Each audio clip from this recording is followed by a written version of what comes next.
तो आइए चर्चा शुरू करते हैं आज चैत्र शुक्ल पक्ष की प्रतिपदा के दिन किए जाने वाले कृत्यों की। देखो, पहले हम ये कहना चाहते थे कि अगर आप हिंदी सही ढंग से पढ़ लेते हैं तो आप संस्कृत भी सही ढंग से पढ़ लेते हैं। संस्कृत में पढ़े गए सूत्र से ज़्यादा लाभ होता है। हिंदी में पढ़ी गई सप्तशती केवल आपके भाव को व्यक्त करती है, लेकिन अगर संस्कृत में कोई चीज़ कही गई, ओम ऐं ह्रीं क्लीं चामुंडाय हूँ ग्लूं ओम हूँ ग्लौं हूँ क्लीं जुं सह ज्वाले ज्वाले ज्वाले ज्वाले प्रज्वल प्रज्वल, तो ये एक शब्दों का सामंजस्य है जो आपकी देह को बहुत कुछ देता है। इसलिए संस्कृत भाषा में जो चीज़ कही गई है उसका बड़ा महत्व है। उसको ध्यान से जानने, सुनने, समझने की कोशिश कीजिए। संस्कृत कोई ऐसी चीज़ नहीं है कि दूसरे यूनिवर्स की भाषा हो। अब चलिए आगे चलते हैं। तो चैत्र शुक्ल प्रतिपदा को गुड़ी पड़वा के नाम से भी जाना जाता है। यहाँ गुड़ी शब्द का अर्थ है विजय पताका। आज के दिन अपने घर के साउथ ईस्ट कोने यानी अग्निकोण में 5 हाथ ऊंचे डंडे में 2.25 हाथ की लाल रंग की ध्वजा लगानी चाहिए। ध्वजा लगाते समय जिन देवताओं की उपासना करनी चाहिए, मतलब देवताओं की उपासना करनी चाहिए, उनसे अपनी ध्वजा की रक्षा की प्रार्थना भी करनी चाहिए। वो देवता कौन हैं?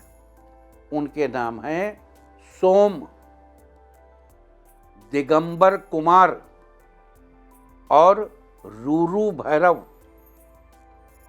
ध्वज लगाने के बाद इन देवताओं का ध्यान करना चाहिए और अपने घर के समृद्धि के लिए प्रार्थना करनी चाहिए। यह ध्वजा जीत का प्रतीक मानी जाती है। घर पर ध्वजा लगाने से केतु के शुभ परिणाम प्राप्त होते हैं और साल भर घर का वास्तु ठीक रहता है। ध्वजा के अलावा आज के दिन घर के मुख्य दरवाजे पर आम के पत्ते या न्यग्रोध का तोरण भी लगाना चाहिए और तोरण लगाते समय महेंद्र, ब्राह्मी, दिगंबर कुमार और असितांग भैरव की आदि शक्तियों का स्मरण करना चाहिए। फिर से नाम सुनिए, इसको कहीं लिख भी लीजिए। महेंद्र, ब्राह्मी, दिगंबर कुमार और असितांग भैरव। अब कैसे आप लगा रहे हैं उसको? तो कहे हे महेंद्राय इहागच्छ एतिष्ठ अस्मिन् स्थाने सुखम चिरम तिष्ठतु। हे ब्राह्मी इहागच्छ, यहाँ आइए। आप संस्कृत में नहीं कह सकते तो ये हे ब्राह्मी जी आपको नमस्कार है, यहाँ आकर के इस तोरण को शुभ बनाइए। हे दिगंबर कुमार जी यहाँ पधारिए, इस तोरण को शुभ बनाइए। हे असितांग भैरव यह गच्छ एतिष्ठ अस्मिन् स्थाने सुखम चिरम तिष्ठतु, मतलब हे असितांग भैरव यहाँ आइए, इस तोरण की रक्षा कीजिए। तोरण जिस घर पर लगा है उस घर की रक्षा कीजिए। जो कुछ आपके मन में भाव हो, सुंदर भावों से प्रार्थना करिए। इन शक्तियों को स्मरण करना चाहिए। ये शक्तियाँ आपके घर के मुख्य द्वार की रक्षा करती हैं और घर के अंदर कोई नेगेटिविटी को नहीं घुसने देती।